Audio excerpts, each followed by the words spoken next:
Hello दोस्तों, राधे राधे। तो कैसे हो आप लोग? आई होप आप लोग अच्छे होंगे और अपना प्रिपरेशन अच्छे से कर रहे होंगे। तो आज हम लोग का प्रैक्टिस सेट नंबर 15 है। तो जिसको नहीं पता है उनको बता देता हूँ। हमारे चैनल के माध्यम से एसएससी जीडी और एमटीएस को टारगेट करके प्रैक्टिस सेट करवाया जा रहा है, जिसमें कि 20 प्रश्न होते हैं और उससे संबंधित सारे फैक्ट्स को देखा जाता है, ताकि सारी चीज़ें रिवीजन हो जाता है। तो काफ़ी चीज़ें इसमें आप लोग का रिवीजन हो जाएगा। तो आप लोग पूरी वीडियो देखिएगा तो आपको पता चल जाएगा कि इस वीडियो से आप लोगों को कितना बेनिफिट मिलने वाला है, ठीक ना? तो आप लोग पूरी वीडियो देखें पहले, तभी पता चलेगा। अभी मैं कितना एक्सप्लेन कर सकता हूँ। और रही बात करेंट अफेयर की, करेंट अफेयर काफ़ी इंपॉर्टेंट पार्ट हो जाता है कोई भी कॉम्पिटेटिव एग्जाम के लिए, वो भी आजकल। तो उसके लिए भी जो स्पीडी बुक है, उसमें उसको मैं करवा दिया हूँ, ठीक। उसमें जो भी इम्पोर्टेंट है, जिसको कि आप पढ़ के याद कर सकते हैं और जिससे आपको प्रश्न कर सकते हैं, तो उन सारी चीज़ों को मैं करवा दिया हूँ। तो करेंट अफेयर के लिए वो जो वीडियो है काफ़ी महत्वपूर्ण है, तो आप लोग उसको भी जाकर देख सकते हैं। प्ले लिस्ट उसका बना बना हुआ है, ठीक ना? तो इसमें आप लोगों को क्या करना है कि जो भी प्रश्न है उसको खुद से करने की कोशिश करिएगा, बाकी फिर आगे उसका एक्सप्लेनेशन जो देखिएगा काफ़ी महत्वपूर्ण है। चलिए, तो फर्स्ट क्वेश्चन का आंसर बताइए आप लोग। किस युद्ध ने भारत में ब्रिटिश शासन की नींव रखी थी? वो कौन सा युद्ध था जिसके बाद भारत में ब्रिटिश शासन का नींव पड़ गया था? ऑप्शन ए है बक्सर का युद्ध, ऑप्शन बी है प्लासी का युद्ध, ऑप्शन सी है पानीपत का तीसरा युद्ध और ऑप्शन डी है हल्दी घाटी का युद्ध। तो कौन सा आंसर हो जाएगा इसमें? तो आप लोग अपना आंसर सोच लीजिए। तो इसका सही आंसर हो जाएगा प्लासी का युद्ध, ठीक। प्लासी का युद्ध जो कि 1757 में लड़ा गया था। इसी युद्ध के बाद भारत में ब्रिटिश शासन का नींव पड़ गया था। और जो बक्सर युद्ध हुआ था, उस युद्ध के बाद भारत पर पूर्ण रूप से इन लोगों का शासन हो गया था, ठीक। तो आइए और उनसे इन सारी चीज़ों का हम लोग समझते हैं क्या क्या कैसे कैसे हुआ था। तो भारत में ब्रिटिश साम्राज्य की नींव 23 जून 1757 को लड़े गए प्लासी युद्ध, ध्यान रखिएगा, 23 जून 1757 को लड़े गए प्लासी के युद्ध से पड़ी थी। और यह युद्ध बंगाल के नवाब सिराजुद्दौला और रॉबर्ट क्लाइव के नेतृत्व वाली ईस्ट इंडिया कंपनी के सेना के बीच लड़ा गया था, ठीक। तो ईस्ट इंडिया कंपनी का नेतृत्व कौन कर रहा था? तो रॉबर्ट क्लाइव कर रहा था इस युद्ध में, आप लोग ध्यान रखिएगा। और ये इधर बंगाल की तरफ से कौन था? तो सिराजुद्दौला, ठीक, नवाब सिराजुद्दौला। इसमें सिराजुद्दौला की हार हुई थी और ब्रिटिश शासन का नींव पड़ गया था। और बंगाल के सेनापति मीर जाफर ने विश्वासघात के कारण सिराजुद्दौला हार गया था।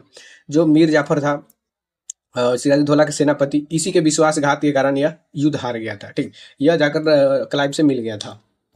तो आइए और जो युद्ध है उनको हम लोग समझते हैं। बक्सर का युद्ध जो कि 1764 में, आप लोग इस सब का डेट याद रखिएगा, ठीक। डेट पूछता है। तो बक्सर का युद्ध 1764 में लड़ा गया था और इसने भारत में ब्रिटिश शासन को पूर्णतः स्थापित कर दिया और अंग्रेज को दीवानी अधिकार दिलाए, ठीक। इसी युद्ध के बाद अंग्रेजों को दीवानी अधिकार मिल गया था और पूर्णतः स्थापित कर लिया था ब्रिटिश शासन अपना, ठीक। और पानीपत का तीसरा युद्ध, पानीपत का तीसरा युद्ध कब होता है? तो 1761 में से, ठीक। पानीपत का तीसरा युद्ध कब? पहला युद्ध बताइएगा आप लोग। तो पहला युद्ध हो जाएगा 1526, दूसरा युद्ध हो जाएगा 1556 अकबर और हेमू के बीच, पहला था इब्राहिम और बाबर के बीच, ठीक। वो भी आप लोग ध्यान रखिएगा। तो मराठा और अहमद शाह अब्दाली के बीच हुआ था और इसमें मराठा शक्ति की हार हुई थी, ठीक। मराठा की हार हुई थी, अहमद शाह अब्दाली की जीत हुई थी, ठीक, पानीपत का तीसरा युद्ध में। हल्दी घाटी का युद्ध 1776, हल्दी घाटी का युद्ध 1776 में महाराणा प्रताप और अकबर की सेना के बीच लड़ा गया था, ठीक। और इसमें अकबर की जीत हुई थी, ठीक। अकबर की जीत हुई थी हल्दी घाटी युद्ध में और महाराणा प्रताप की हार हुई थी। और हल्दी घाटी का युद्ध 1576, हल्दी घाटी का युद्ध 1576, ठीक। ये अकबर के जो सेनापति था मान सिंह, इसका नेतृत्व कर रहा था इस युद्ध में। चलिए नेक्स्ट क्वेश्चन पे आते हैं हम लोग।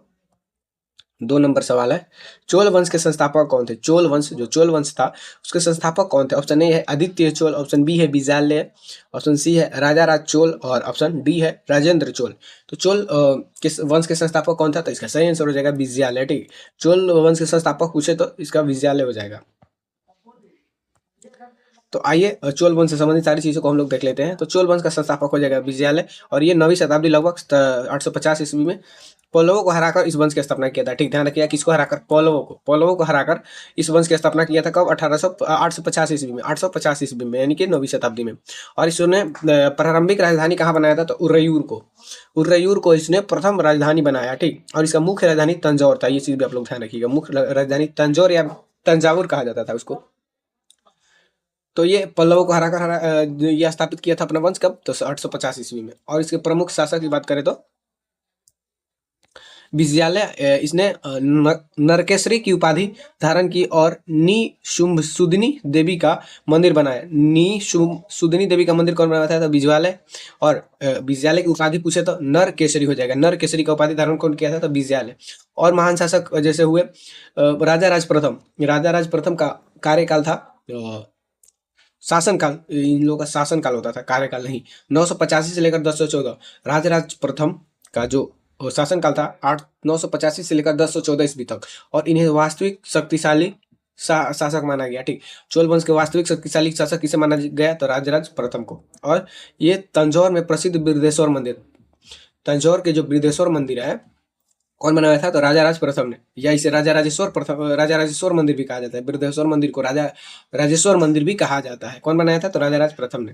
उसके बाद राजेंद्र प्रथम, राजेंद्र प्रथम का जो शासन काल था ये 1014 से लेकर 1044 था, 1014 से लेकर 1044 था। और बंगाल में पाल शासक महिपाल को हराकर गंगई कोडचोल की उपाधि धारण की। ठीक, इन्होंने बंगाल के शासक कौन? महिपाल को हराकर गंगाई कोडचोल की उपाधि धारण की। ठीक, और इन्होंने गंगाई कोंडाचोल पुरम, गंगाई कोंडाचोलपुरम नामक नई राजधानी बनाई। ठीक, अंतिम शासक चोल वंश का अंतिम शासक पूछे तो राजेंद्र तृतीय हो जाएगा। चोल वंश का अंतिम शासक राजेंद्र तृतीय हो जाएगा। ठीक, और चोल काल के और कला और स्थापत्य के देखें तो मंदिर शैली, ये लोग द्रविड़ शैली, मंदिर को बनाने के लिए द्रविड़ शैली का प्रयोग करते थे। द्रविड़ शैली जो कि दक्षिण भारत में जो भी जितने भी मंदिर है वे द्रविड़ शैली से बनाए गए हैं। और प्रसिद्ध मंदिर बृहदेश्वर मंदिर जो कि राजा राज प्रथम ने बनाया था, और ऐरातेश्वर मंदिर जो कि कहाँ पर है? तो दारासुरम में, और इसको राजा राज द्वितीय द्वारा निर्मित किया गया था, ऐरातेश्वर के मंदिर। ठीक, ये पूछेगा तो कौन बनाया था ये? तो राजा राज द्वितीय ने बनवाया था। चलिए नेक्स्ट क्वेश्चन पे आते हैं हम लोग। 3 नंबर सवाल है, कांग्रेस के किस अधिवेशन में पूर्ण स्वराज का संकल्प लिया गया था? कांग्रेस के किस अधिवेशन में पूर्ण स्वराज का संकल्प लिया गया था? ऑप्शन ए है 1929 के लाहौर अधिवेशन, ऑप्शन बी है 1920 के कलकत्ता अधिवेशन, ऑप्शन सी है 1924 के बेलगाम अधिवेशन, और ऑप्शन डी है 1931 के कराची अधिवेशन। तो इसका सही आंसर हो जाएगा ए 1929 के लाहौर अधिवेशन। ठीक, 1929 के लाहौर अधिवेशन। और जो 1924 का जो बेलगाम अधिवेशन था, एकमात्र अधिवेशन था जिसकी अध्यक्षता महात्मा गांधी ने किया था। ठीक, महात्मा गांधी ने। चलिए इसके बारे में हम लोग जानते हैं अब। हाँ, तो कांग्रेस के बारे में जान लेते हैं। तो कांग्रेस का जो स्थापना हुआ था 1885 में हुआ था ए.ओ. ह्यूम द्वारा। ए.ओ. ह्यूम द्वारा 1885 में हुआ था। पहला अधिवेशन बम्बई में, और इसकी अध्यक्षता कौन किए थे? तो डब्ल्यू.सी. बनर्जी। और कांग्रेस का स्थापना डफरिन के काल में हुआ था, डफरिन के काल में। प्रथम व्यक्ति की बात करें तो मुस्लिम बदरुद्दीन तैयबजी, ये प्रथम अध्यक्ष बने थे, मुस्लिम अध्यक्ष 1887 में। और प्रथम अंग्रेज अध्यक्ष जॉर्ज यूल 1888 में, प्रथम अंग्रेज अध्यक्ष जॉर्ज यूल 1888 में बने थे। उसके बाद प्रथम महिला एनी बेसेंट, ये 1917 में अध्यक्ष बनी थी। और प्रथम भारतीय महिला अध्यक्ष सरोजिनी नायडू 1925 में। और गांधी जी केवल एक बार अधिवेशन किए थे, 1924 के बेलगाम अधिवेशन। ठीक, इन सारी चीज़ों को आप लोग ध्यान रखिएगा, काफ़ी इंपॉर्टेंट हो जाता है। अब हम लोग देखेंगे अधिवेशन जो जिसके काल में, जिसके समय में जो इम्पोर्टेंट चीज़ें हुई थी, जैसे कि 1896 के कोलकाता अधिवेशन। 1896 के कोलकाता अधिवेशन में क्या हुआ था? तो इसमें पहली बार वंदे मातरम गाया गया। वंदे मातरम जो कि हम लोग का राष्ट्रीय गीत है, इसको पहली बार गाया गया था 1896 के कोलकाता अधिवेशन में। उसके बाद 1907 के सूरत अधिवेशन में कांग्रेस का विभाजन हुआ था नरम दल और गरम दल में। ठीक, नरम दल और गरम दल में कब विभाजन हुआ था? तो 1907 के सूरत अधिवेशन में। 1911 के कोलकाता अधिवेशन में पहली बार जनगण मन गाया गया था। 1911 के कोलकाता अधिवेशन में पहली बार जनगण मन गाया गया था। और 1929 के लाहौर अधिवेशन में इसके अध्यक्ष नेहरू ने किए थे, और पूर्ण स्वराज की मांग की गई थी 1929 में।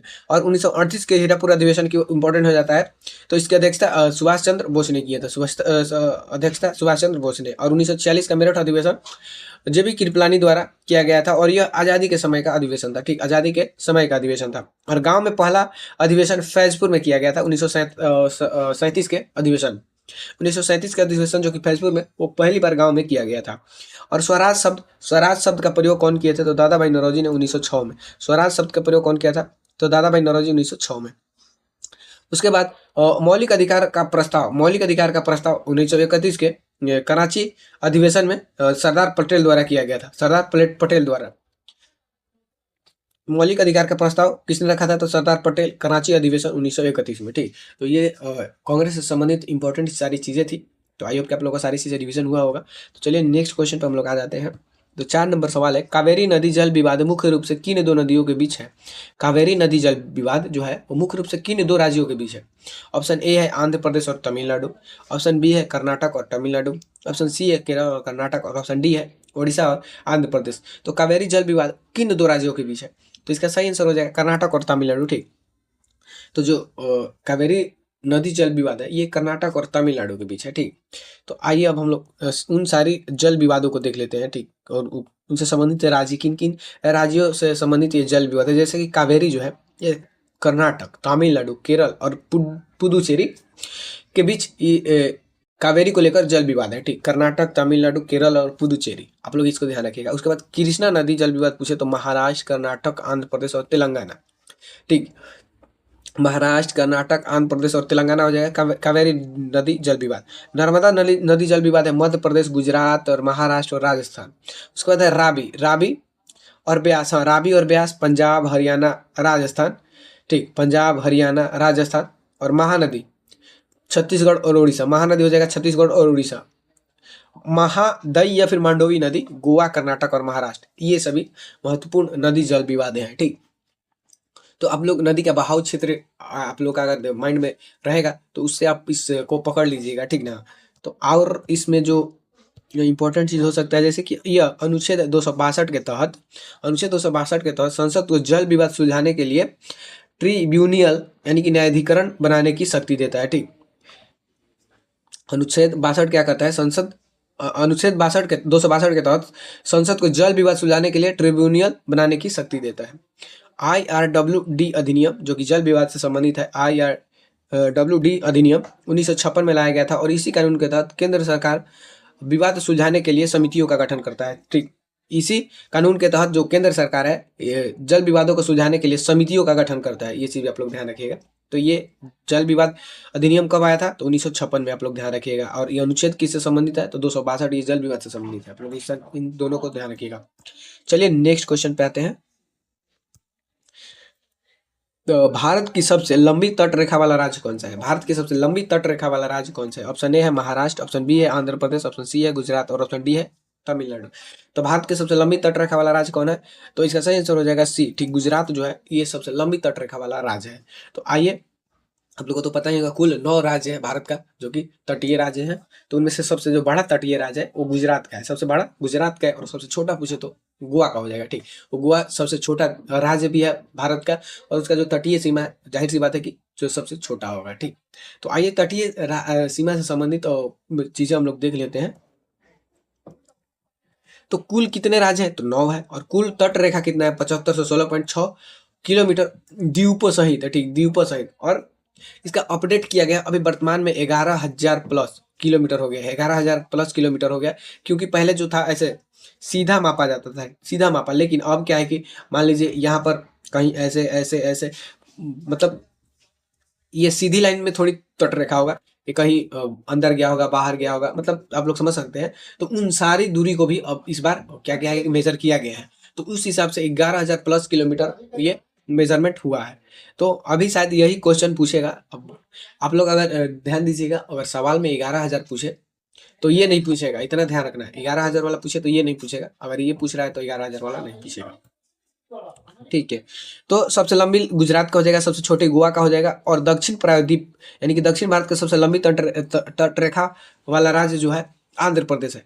दक्षिणी भारत का जो राज्य है उनमें सबसे लंबी तट रेखा आंध्र प्रदेश का, ये भी ध्यान रखिएगा, जो दक्षिण भारत का राज्य है। और तटों का नाम भी है, तटों का नाम भी है, जैसे कि महाराष्ट्र से लेकर गोवा तक के तट को कोकण तट कहा जाता है। महाराष्ट्र से लेकर गोवा तक के तट को क्या कहा जाता है, कोकण तट। और केरल के तट को मालाबार तट कहा जाता है, केरल के तट को मालाबार तट कहा जाता है। और तमिलनाडु के तट को कोरोमंडल तट कहा जाता है, तमिलनाडु के तट को कोरोमंडल तट। और आंध्र प्रदेश और उड़ीसा के तट को उत्तरी सरकार कहा जाता है, उत्तरी सरकार। उसके बाद है राज्यों की सूची, जैसे कि पश्चिमी तट पर कौन कौन राज्य है, तो गुजरात, महाराष्ट्र, गोवा, कर्नाटक और केरल। पश्चिमी तट पर गुजरात, महाराष्ट्र, गोवा, कर्नाटक और केरल है। पूर्वी तट पर तमिलनाडु, आंध्र प्रदेश, उड़ीसा, पश्चिम बंगाल। तमिलनाडु, आंध्र प्रदेश, उड़ीसा और पश्चिम बंगाल है। तो कुल 9 तटीय राज्य। और जो 2 हम लोगों का यूनियन टेरिटरी है, जैसे कि एक इधर है लक्षद्वीप, ठीक।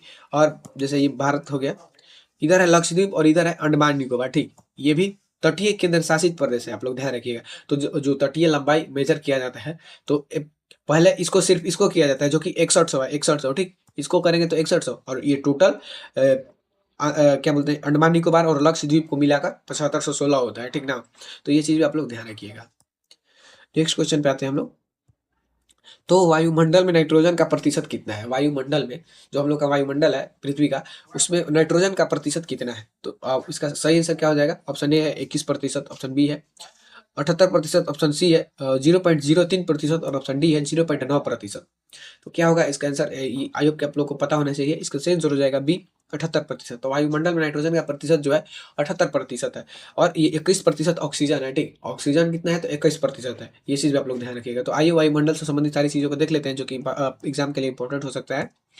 जैसे कि जो गैसों का मिश्रण है तो नाइट्रोजन 78% सर्वाधिक हो गया। वायुमंडल में नाइट्रोजन 78% है जो कि सर्वाधिक है और ऑक्सीजन 21% और आर्गन जो है 0.93% है। आर्गन जो एकमात्र अक्रिय गैस है वो कितना है? 0.93%, 0.93% और कार्बन डाइऑक्साइड 0.04% है। कार्बन डाइऑक्साइड कितना है? तो 0.04% और बाकी में सारे गैस आ जाते हैं। अब देखेंगे वायुमंडल के 5 परतें, जो नीचे से लेकर ऊपर तक है। वायुमंडल भी 5 परतों में बटा हुआ है। जैसे सबसे नीचे है क्षोभमंडल। ठीक, क्षोभमंडल सबसे नीचे है जिसमें कि मौसमी घटनाएं होती है। क्षोभमंडल जो कि जिसमें मौसमी घटनाएं होती है। आप लोग ऐसे बारिश और बादल जो है, आप लोग बादल जो देखते हैं, जहां तक बादल है वो सब क्षोभमंडल में है। ठीक, और मौसमी संबंधी आंधी तूफान बारिश ये सभी क्षोभमंडल में होता है।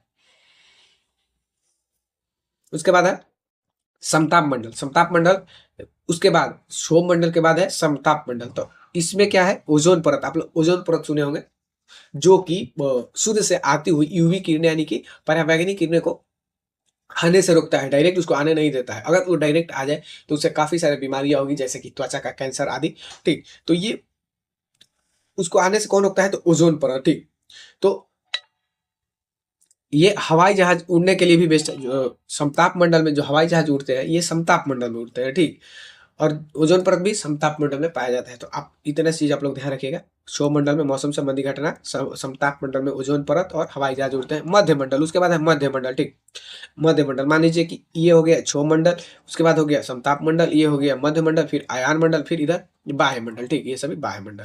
तो ऐसे आप लोग ध्यान रखिएगा। तो मध्य मंडल में क्या होता है? तो ये सबसे ठंडी परत इसको माना जाता है। ठीक, ये मध्य मंडल जो है ये सबसे ठंडी परत है। तो जो उल्का पिंड आते हैं हमारे पृथ्वी की तरफ, उल्का पिंड जो आते हैं तो ये क्या होता है कि यहीं पर आकर खत्म हो जाते हैं। उल्का उल्का पिंड यहीं जल जाते हैं क्योंकि मध्य मंडल हमारा बहुत ही ठंडा है। तो उल्का पिंड यहीं पर आकर नष्ट हो जाते हैं, तो हमारे पृथ्वी पर नहीं आ पाते हैं, इसलिए नुकसान नहीं होता है। आयान मंडल, रेडियो संचार तरंग का परिवर्तन यानी कि रेडियो और संचार से संबंधित घटनाएं कहाँ पर होता है? तो ये आयान मंडल में होते हैं। ठीक, आयान मंडल में जो संचार, जैसे कि हम लोग जो बात करते हैं, मोबाइल का यूज करते हैं, तो जो रेडिएशन इधर से उधर जाता है, तो इन सारी चीजों का जो कार्य होता है ये आयान मंडल में होता है। ठीक, आयान मंडल में। उसके बाद है बाह्य मंडल। बाह्य मंडल ये सबसे बाहरी परत है। इसमें हल्की गैसें जैसे कि हाइड्रोजन और हीलियम पाई जाती है। बाह्य मंडल में क्या पूछेगा आप लोग से कि हाइड्रोजन और हीलियम कहाँ पाया जाता है, किस मंडल में पाया जाता है? तो आपको ध्यान रखना है कि बाह्य मंडल में। ठीक, बाह्य मंडल में। और रेडियो संचार से संबंधित चीजें कहाँ पर होती है? तो आयन मंडल में। और समझे ठंडी परत कौन है? तो मध्य मंडल। और यहीं पर उल्का पिंड जलकर नष्ट हो जाते हैं। समताप मंडल में ओजोन परत पाया जाता है और हवाई जहाज यहीं पर उड़ते हैं। और क्षोभ मंडल में मौसम संबंधी घटनाएं होती है, जैसे कि बारिश आंधी तूफान, इन सारी चीजों क्षोभ मंडल में होता है। ठीक, और चीजें हम लोग देख लेते हैं। हाँ, तो ओजोन के बारे में थोड़ा सा जान लेते हैं। तो इसकी जो मोटाई है ये डोप्सन में मापा गया था। ठीक, इसकी ऊंचाई जो है ये डोप्सन में मापा जाता है। और ओजोन के बारे में और कुछ बता दूं तो ओजोन परत की जो है मोटाई कम किसके कारण होती है? तो CFC क्लोरोफ्लोरोकार्बन के कारण। ठीक, तो ये कहाँ से निकलता है? तो ये रेफ्रिजरेटर यानी कि एसी से निकलता है। ठीक, एसी से निकलता है। जो जो ओजोन परत के लिए हानिकारक है CFC क्लोरोफ्लोरोकार्बन, वो एसी से निकलता है। तो इसके कारण क्या होता है कि ओजोन परत की मोटाई कम होती है। और आप लोगों को पता ही है ओजोन परत की अगर मोटाई कम हो गई तो काफ़ी सारी चीज़ें, काफ़ी प्रॉब्लम आ जाएगी। तो इसके लिए 1997 में, इसके लिए कब? तो 1997 में क्या किया गया था? तो मॉन्ट्रियल प्रोटोकॉल यानी कि एक समझौता किया गया था ओजोन परत को नष्ट होने से बचाने के लिए। ठीक, तो उसके तहत इस गैस को कम यूज करने के लिए उस समझौते में कहा गया था। और एक चीज़ के बारे में बता दूं तो ये क्या करता है कि रोकता है किसको? तो परावैंगनी किरण किरण को। ठीक, तो ये ओजोन से संबंधित सारी चीजें था। तो आई होप कि आप लोग सब समझ गए होंगे। और बैरोमीटर, बैरोमीटर की बात करें तो ये वायुमंडलीय दाब को मापने के लिए इसका उपयोग किया जाता है। वायुमंडलीय दाब का मापन किससे होता है? तो बैरोमीटर। बैरोमीटर आप लोग ध्यान रखिएगा, वायुमंडलीय दाब बैरोमीटर द्वारा मापा जाता है।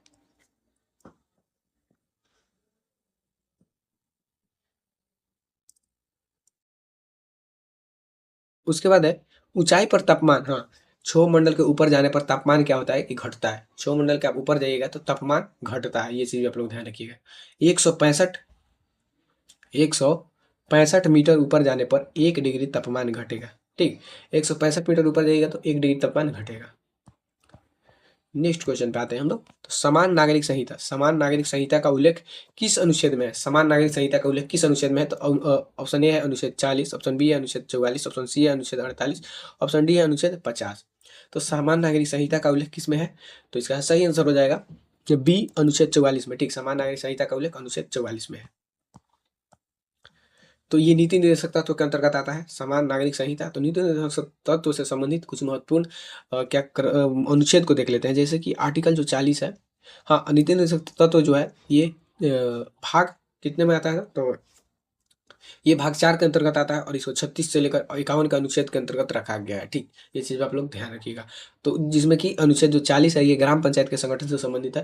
अनुच्छेद 44 जो है ये समान नागरिक संहिता से संबंधित है। अनुच्छेद 50 जो है ये कार्यपालिका के न्यायपालिका से अलग करने से संबंधित है। और अनुच्छेद 51 के ये मौलिक कर्तव्य, ये अलग चीज़ हो गया, ये मौलिक कर्तव्य है। ये 4 के ए में है, भाग 4 के ए में है। और आर्टिकल 51 के ए में है मौलिक कर्तव्य। ये काफ़ी इंपॉर्टेंट है, बार बार पूछा जाता है ये। और मौलिक अधिकार हम लोग देख लेते हैं क्योंकि ये भी इंपॉर्टेंट हो जाता है। मौलिक अधिकार आर्टिकल 14 में जो है कानून के समक्ष समानता, यानी कि सभी के लिए कानून बराबर है। अनुच्छेद 17 क्या कहता है कि अस्पृश्यता का अंत, यानी कि छुआछूत का अंत किया जाएगा। अनुच्छेद 18 क्या कहता है, इसमें उपाधियों का अंत की बात कही गई है। अनुच्छेद 19 में अभिव्यक्ति की स्वतंत्रता की बात कही गई और इसी में प्रेस की स्वतंत्रता भी है। 19 के 1 में प्रेस की स्वतंत्रता भी है। अनुच्छेद 21 में जीवन और व्यक्तिगत स्वतंत्रता का अधिकार है। अनुच्छेद 21 में जीवन और व्यक्तिगत स्वतंत्रता का अधिकार है। अनुच्छेद 21 के ए में 6 से 14 वर्ष के बच्चों के लिए अनिवार्य शिक्षा का प्रावधान है। ठीक, और आर्टिकल 24 में कारखानों में बाल श्रम पर रोक। अनुच्छेद 24 क्या कहता है, तो कारखानों में बाल श्रम पर रोक। ठीक, अनुच्छेद 32 क्या कहता है, तो संवैधानिक उपचारों का अधिकार, यानी कि बी आर अम्बेडकर ने इसे संविधान की आत्मा कहा है। आर्टिकल 32 को बी आर अम्बेडकर ने क्या कहा है, तो संविधान का आत्मा कहा है। और ये संवैधानिक उपचारों का अधिकार है, यानी कि अगर आपका मौलिक अधिकार कोई हनन करता है तो उसके खिलाफ आप सुप्रीम कोर्ट या फिर हाई कोर्ट में अपील कर सकते हैं। ठीक, वो अनुच्छेद 32 के तहत आप लोग सुप्रीम कोर्ट में, अनुच्छेद 226 के तहत हाई कोर्ट में। ठीक, ये चीज भी आप लोग ध्यान रखिएगा। नेक्स्ट क्वेश्चन पे आते हैं। 8 नंबर सवाल है, संविधान में शिक्षा का अधिकार किस अनुच्छेद के तहत जोड़ा गया है? अभी हम लोग पढ़े संविधान में शिक्षा का अधिकार। ऑप्शन ए है अनुच्छेद 19 के, ऑप्शन बी है अनुच्छेद 21 के, ऑप्शन सी है अनुच्छेद 24, ऑप्शन डी है अनुच्छेद 32। तो इसका सही आंसर हो जाएगा बी अनुच्छेद 21 के। अनुच्छेद 21 के तहत 21 के ए के तहत शिक्षा के अधिकार को संविधान में जोड़ा गया है। तो ये आर्टिकल हम लोग अभी देख ही लिए। तो चलिए नेक्स्ट क्वेश्चन पे आते हैं हम लोग।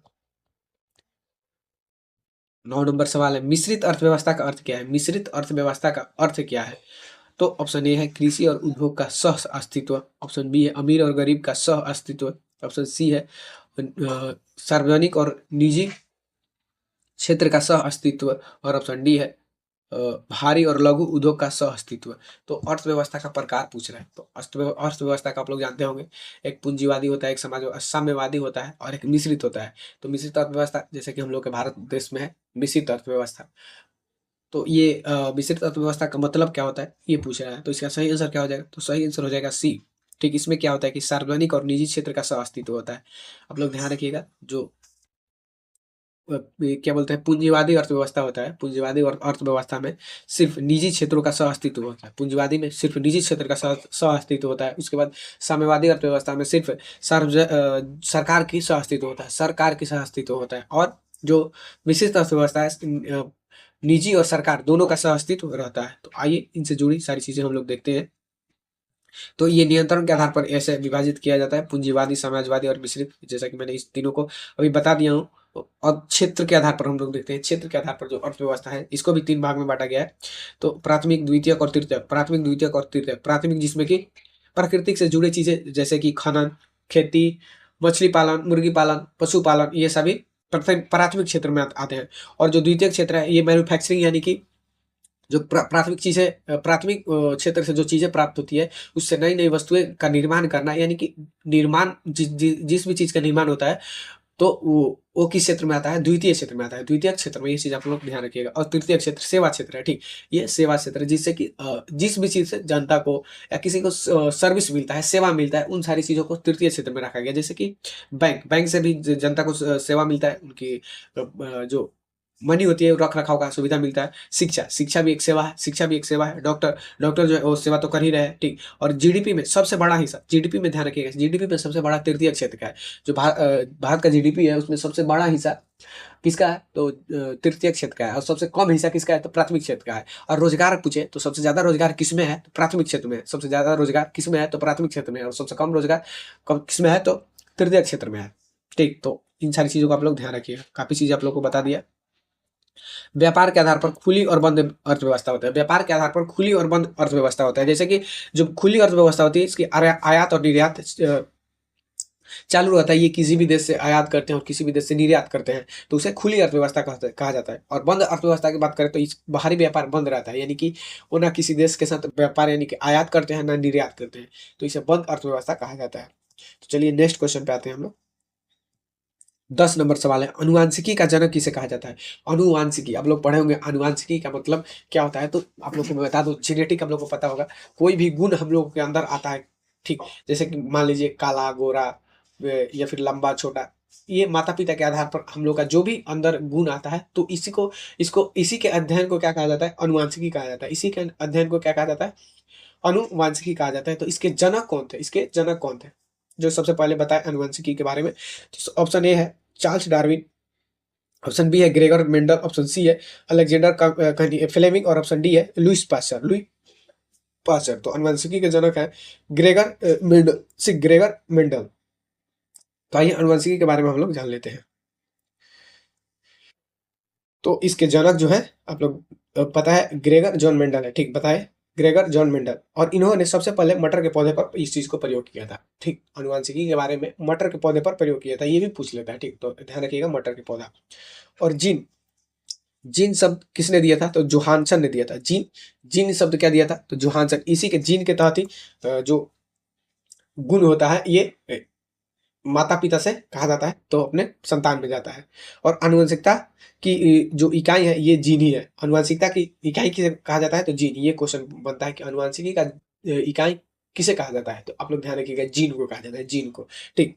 इसमें गुणसूत्र, आप लोग गुणसूत्र सुने होंगे, ठीक? गुणसूत्र जो कि जैसे मान लीजिए ये 23 जोड़ी 23 गुणसूत्र और पिता के, और 23 गुणसूत्र माता से, तो कितने? 46 गुणसूत्र, यानी कि 23 जोड़े गुणसूत्र मिलकर जो संतान का निर्माण होता है, तो ये इस चीज को गुणसूत्र आप कहा जाता है, ठीक? गुणसूत्र।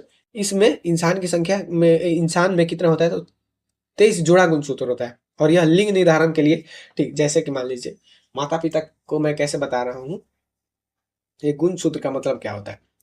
ये गुणसूत्र मतलब इसमें गुण है ही, तो माता जैसे कि माता से गुण आएगा और पिता में से भी गुण आएगा, क्योंकि जो माता का गुणसूत्र आ रहा है और पिता का गुणसूत्र आ रहा है।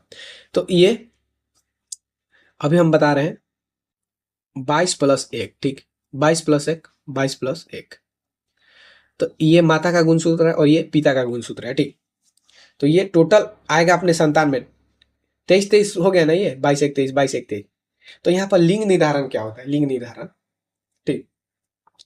तो मान लीजिए ये जो महिला का गुणसूत्र होता है, ये एक सेक्स होता है। महिला का गुणसूत्र जो होता है वो एक सेक्स होता है, और जो पुरुष का गुणसूत्र होता है एक्स वाई होता है। और पुरुष का ही गुणसूत्र जो होता है, ये क्या होता है कि लिंग निर्धारण का काम करता है। लिंग निर्धारण का काम कौन करता है? तो पुरुष का गुणसूत्र। मान लीजिए ये माता का गुणसूत्र 22 हो गया और प्लस एक्स, एक और गुणसूत्र यहाँ पर एक्स है तो एक्स ही आएगा। लेकिन यहाँ पर पिता के गुणसूत्र पहले 22 है, उसमें अगर वाई आता है, ठीक? वाई आता है तो क्या होगा? जो संतान होगा लड़का होगा। अगर यहाँ पर एक्स होता है, ठीक? यहाँ पर एक्स आता है तो क्या होगा? संतान लड़की होगा। तो आई होप कि आप लोग इस चीज को समझ गए होंगे कि संतान कैसे डिपेंड करता है। आप लोग ध्यान रखिएगा, पुरुष पर, संतान का लिंग किस पर निर्भर करता है? तो पुरुष पर निर्भर करता है, महिला पर नहीं, ठीक? अब हम लोग जानेंगे अनुवांशिकी रोग। अनुवांशिकी रोग जैसे कि पीढ़ी दर पीढ़ी जो रोग आती है, यानी कि माता पिता से जो रोग आता है, उसे अनुवांशिकी रोग कहा जाता है। जैसे कि हीमोफीलिया एक अनुवांशिक रोग है। इसमें खून का थक्का बनता है, खून का थक्का नहीं बनता है, खून का थक्का नहीं बनता है, ये हीमोफीलिया इसको कहा जाता है। वर्णांधता, वर्णांधता मतलब कि लाल और हरे रंग में फर्क नहीं, यानी कि कलर ब्लाइंडनेस, आप लोग कलर ब्लाइंडनेस का नाम सुने होंगे। इसमें लाल और हरे रंग में फर्क नहीं पता चलता है, ठीक।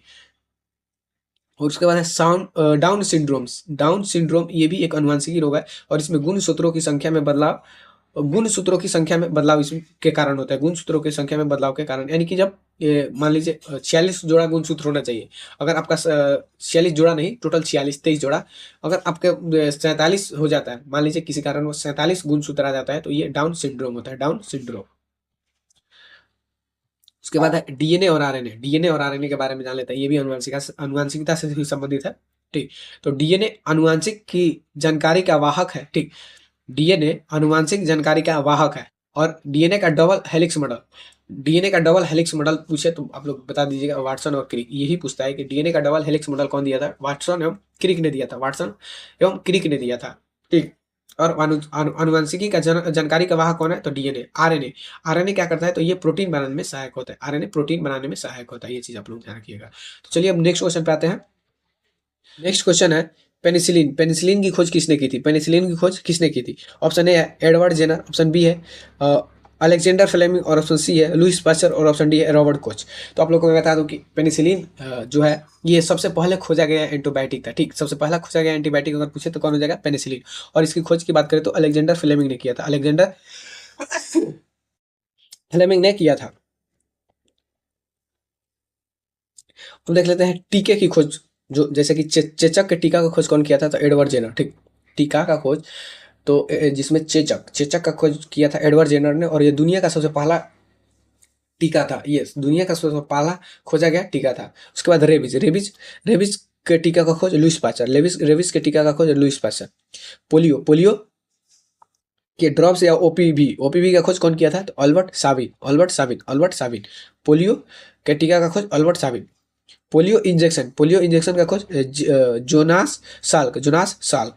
एक पोलियो ड्रॉप आता है, ठीक, उसकी खोज किया था अल्बर्ट साबिन, और पोलियो जो इंजेक्शन आता है उसका जोनास साल्क ने किया था। और बीसीजी जो कि टीबी के लिए होता है, बीसीजी टीबी के लिए इसकी खोज कौन किया था, तो यूरिन कैलमेट और अल्बर्ट गुएरिन। बीसीजी का खोज किसने किया था, तो यूरिन कैलमेट और अल्बर्ट गुएरिन, ठीक। महत्वपूर्ण दवाएं जैसे कि पेनिसिलिन, जैसे मैंने बताया कि ये सबसे पहला खोजा गया एंटीबायोटिक था, और इसकी खोज अलेक्जेंडर फ्लेमिंग ने किया था, अलेक्जेंडर फ्लेमिंग ने। इंसुलिन की खोज फ्रेडरिक वेंटिंग ने किया था, फ्रेडरिक वेंटिंग ने, और ये शुगर के लिए होता है, ठीक। इंसुलिन की कमी से क्या हो जाता है कि शुगर रोग हो जाता है, तो इसी के लिए इंसुलिन की खोज किया गया था। तो कौन किया था, तो फ्रेडरिक वेंटिंग ने। उसके बाद है एस्पिरिन। एस्पिरिन की खोज किसने किया था, तो फेलिक्स हॉफमैन ने एस्पिरिन की खोज किया था। और इसमें विटामिन की अगर पूछ ले तो फंक, विटामिन की खोज किसने किया था, तो फंक। रक्त समूह की खोज किसने किया था, तो Karl Landsteiner. DNA model Watson and Crick, DNA model double helix model कौन दिया था, वाटसन एम क्रिक ने। बैक्टीरिया यानी कि जीवाणु का खोज लिवेनॉक, और वायरस का खोज इवानोवस्की। वायरस यानी कि विषाणु का खोज किसने किया था, तो इवानोवस्की, ठीक। और एडवर्ड जेनर को इम्यूनोलॉजी का पिता कहा जाता है, ठीक। इम्यूनोलॉजी का पिता किसे कहा जाता है, तो एडवर्ड जेनर कहा जाता है, ठीक। नेक्स्ट क्वेश्चन है खाने के सोडा का रासायनिक नाम क्या है?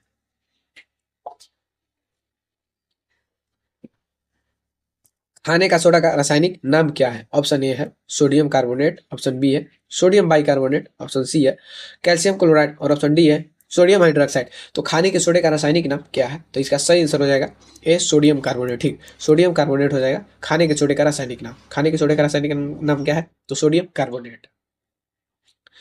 चलिए इसके बारे में जान लेते हैं, और कुछ रासायनिक सूत्र हम लोग देखेंगे।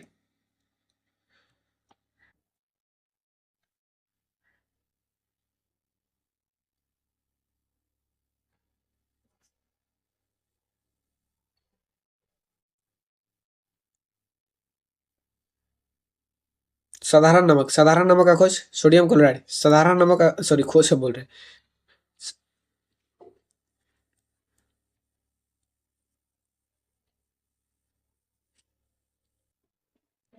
नेक्स्ट क्वेश्चन है, खाने के सोडे का रासायनिक नाम क्या है? खाने के सोडे का रासायनिक नाम क्या है? ऑप्शन ए है सोडियम कार्बोनेट, ऑप्शन बी है सोडियम बाइकार्बोनेट, और ऑप्शन सी है सोडियम क्लोराइड, और ऑप्शन डी है सोडियम हाइड्रोक्साइड। तो इसमें से कौन सा हो जाएगा? तो सोडियम, जो खाने वाला सोडा का रासायनिक सूत्र होता है उसका रासायनिक नाम है सोडियम बाइकार्बोनेट। ठीक, सोडियम बाइकार्बोनेट। तो आइए अब हम लोग देख लेते हैं कुछ और रासायनिक नाम। जैसे साधारण नमक का जो रासायनिक नाम होता है सोडियम क्लोराइड होता है, सोडियम क्लोराइड। साधारण नमक का रासायनिक नाम सोडियम क्लोराइड होता है। बेकिंग सोडा का जो रासायनिक नाम होता है सोडियम कार्बोनेट होता है, सोडियम कार्बोनेट। NaHCO3। इसके बाद धुआं सोडा का रासायनिक का नाम sodium carbonate Na2CO3, sodium carbonate Na2CO3। Baking soda को ही खाने वाला सोडा कहा जाता है। Sodium hydroxide caustic soda, sodium hydroxide NaOH। Bleaching powder calcium hypochloride CaOCl, calcium hypochloride CaOCl। Plaster of Paris calcium sulphate hemihydrate, CaSO4 into half H2O। Gypsum calcium sulphate हाइड्राइटेड।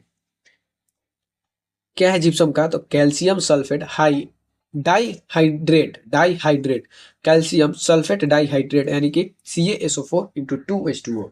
ठीक, plaster of Paris हो जाएगा CaSO4 into half H2O, लेकिन gypsum CaSO4 into 2H2O। हंसने वाला gas जो होता है nitrous oxide यानी कि N2O। भारी जल ड्यूटेरियम ऑक्साइड D2O। एसिड यानी कि सिरका का जो रासायनिक नाम होता है एसिटिक एसिड। सिरका का रासायनिक नाम एसिटिक एसिड होता है, जो जिसका सूत्र होता है CH3COOH। ठीक, सिरका का रासायनिक नाम क्या होता है? Acetic acid CH3COOH। चींटी के डंक में कौन सा अम्ल होता है? तो फॉर्मिक एसिड होता है, जिसे मेथेनोइक एसिड भी कहा जाता है। फॉर्मिक या मेथेनोइक एसिड चींटी के डंक में। नींबू या संतरा में साइट्रिक एसिड। इमली या अंगूर में टार्टरिक एसिड। टमाटर या पालक में ऑक्जेलिक एसिड। ठीक, चलिए नेक्स्ट क्वेश्चन पे आते हैं। 13 नंबर सवाल है, ओणम त्योहार जो है, ये ओणम त्योहार में प्रसिद्ध सर्फ नौका दौड़ किस झील में होता है? जो ओणम त्योहार में नौका दौड़ होता है, सर्फ नौका दौड़, ये किस झील में आयोजित किया जाता है? ऑप्शन ए है चिल्का झील, ऑप्शन ई है पुनमदा झील, और ऑप्शन डी है वुल्लर झील, ऑप्शन डी है लोकटक झील। तो इसका सही आंसर हो जाएगा पुनमदा झील, जो ओणम त्योहार पर सर्प नौका दौड़ करवाया जाता है। ठीक, तो ये जो नौका दौड़ का आयोजन होता है ये पुनमदा झील में होता है। ठीक, तो आइए हम लोग कुछ महत्वपूर्ण त्योहार देख लेते हैं। ये उत्तर भारत के जैसे लद्दाख का है लोसर, ये 9 वर्ष के शुभ अवसर पर मनाया जाता है लोसर। लद्दाख में लोसर जो होता है ये 9 वर्ष के शुभ अवसर पर मनाया जाता है। और एक हेमिस है लद्दाख में, हेमिस। और हरियाणा का सूरज कुंड, ये इसमें शिल्प मेला का आयोजन किया जाता है। शिल्प मेला सूरज कुंड के दिन क्या? तो शिल्प मेला। उत्तराखंड का है फूलदेई। पूर्वोत्तर राज्य के त्योहार की बात करें तो असम में बिहू अम्बुबाची मेला, जो कि कामाख्या मंदिर में लगता है। अम्बुबाची मेला कामाख्या मंदिर। ठीक, असम में क्या है? बिहू अम्बुबाची मेला। नागालैंड में हॉर्नबिल, इसे त्योहारों का त्योहार कहा जाता है। नागालैंड में जो हॉर्नबिल त्योहार है इसे त्योहारों का त्योहार कहा जाता है। मिजोरम में मिजोरम का चापचरकुट। सिक्किम का सागा दावा। अब है दक्षिण भारत में है तमिलनाडु में पोंगल और जलीकट्टू। तमिलनाडु में पोंगल और जलीकट्टू। केरल में ओणम और बिसु। केरल में ओणम और बिसु। तेलंगाना में बथुकामा, तेलंगाना का जो महत्वपूर्ण त्योहार है बथुकामा, इसे फूलों का उत्सव कहा जाता है। फूलों का उत्सव।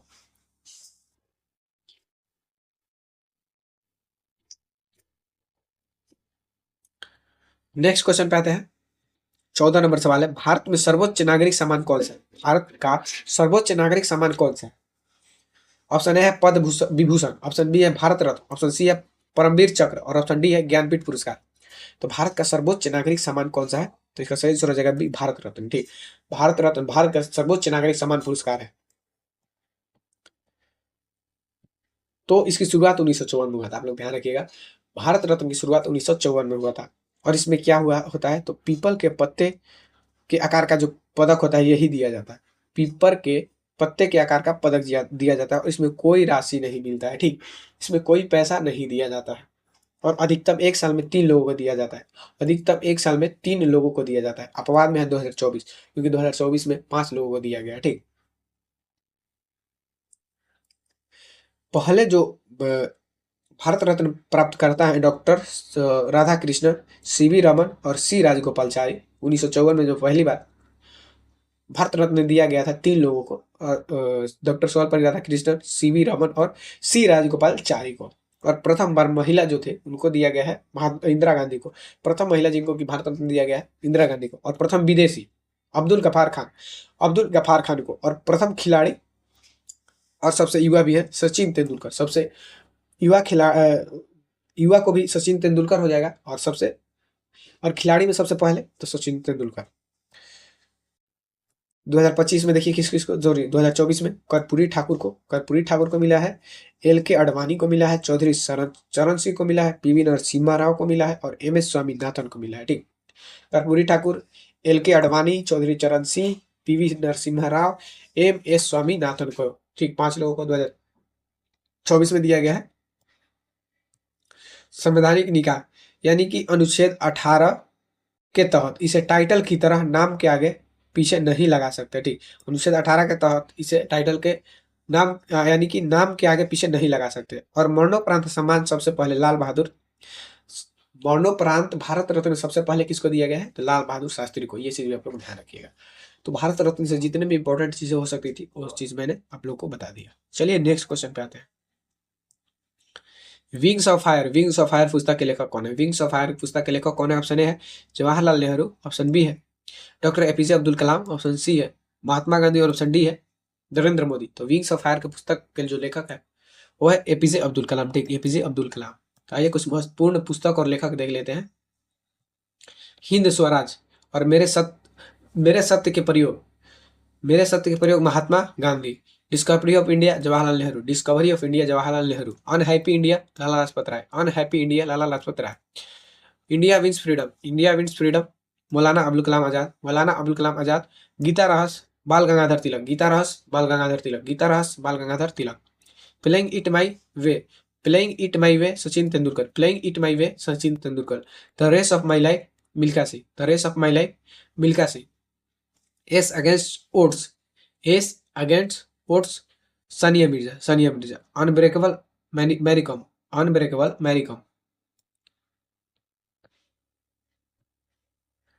ए shot at history Abhinav Bindra. Fearless governance Kiran Bedi. The India story Bimal Jalan. A promise land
हरित क्रांति का जनक एम.एस. स्वामीनाथन है। हरित क्रांति का जनक भारत में एम.एस. स्वामीनाथन है और यह खाद्यान्न उत्पादन से संबंधित है, विशेषकर गेहूं और चावल से।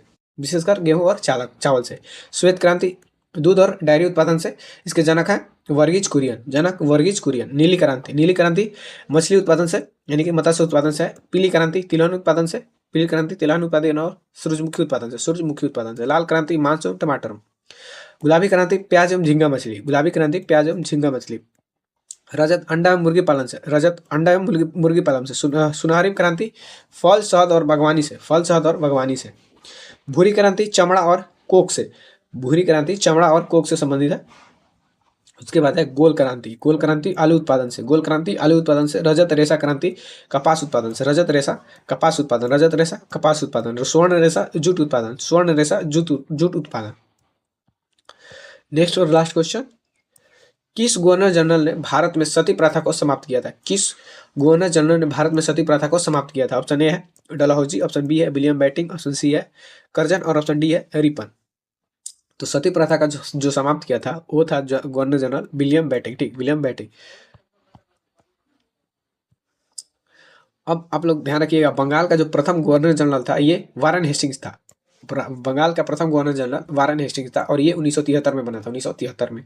और भारत का प्रथम गवर्नर जनरल विलियम बेंटिक था। ये 1833 में भारत का गवर्नर जनरल बना था। और भारत का प्रथम वायसराय कैनिंग था, जो कि 1858 में बना था। 1858 में कैनिंग भारत का प्रथम वायसराय बना था। और स्वतंत्र भारत का प्रथम भारतीय गवर्नर जनरल सी गोपालचारी।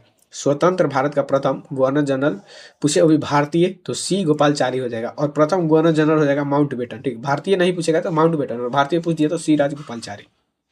कर्नवालिस के कार्यकाल में क्या क्या हुआ था? तो इसमें इसे सिविल सेवा का जनक माना जाता है। कर्नवालिस को सिविल सेवा का जनक माना जाता है। और इसी के कार्यकाल में अस्थायी बंदोबस्त व्यवस्था लाई गई थी। अस्थायी बंदोबस्त। डलहौजी के कार्यकाल में हड़प नीति लागू किया गया था। हड़प नीति लागू किया गया था। और पहली ट्रेन इसी के कार्यकाल में 1853 में चलाया गया था। डलहौजी के कार्यकाल में ही, और इसी ने चलवाया था क्या? तो पहली ट्रेन 1853 में मुंबई से थाने के बीच। ठीक। सती प्रथा का अंत विलियम बेंटिक के कार्यकाल में हुआ था 1829 में, राजा राममोहन राय के सहयोग से। ठीक, राजा राममोहन राय ने विलियम बेंटिक के सहयोग से सती प्रथा को अंत किया था 1829 में।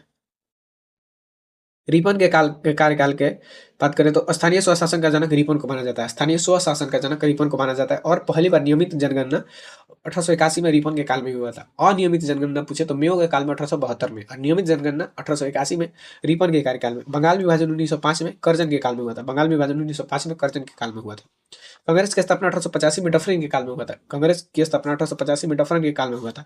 और माउंटबेटन में के कार्यकाल में ही भारत आजाद हुआ था। ठीक, तो हम लोगों का यहीं पे क्वेश्चन समाप्त होता है। तो आई होप कि आप लोग का सारी चीजें क्लियर हुआ होगा और काफी चीजें का आप लोग का रिवीजन हुआ होगा। तो जैसा कि स्टार्टिंग में मैंने बताया, आप लोग इससे पहले जो भी प्रैक्टिस सेट है उसको नहीं देखे हैं तो आप लोग जाकर उसको देखें।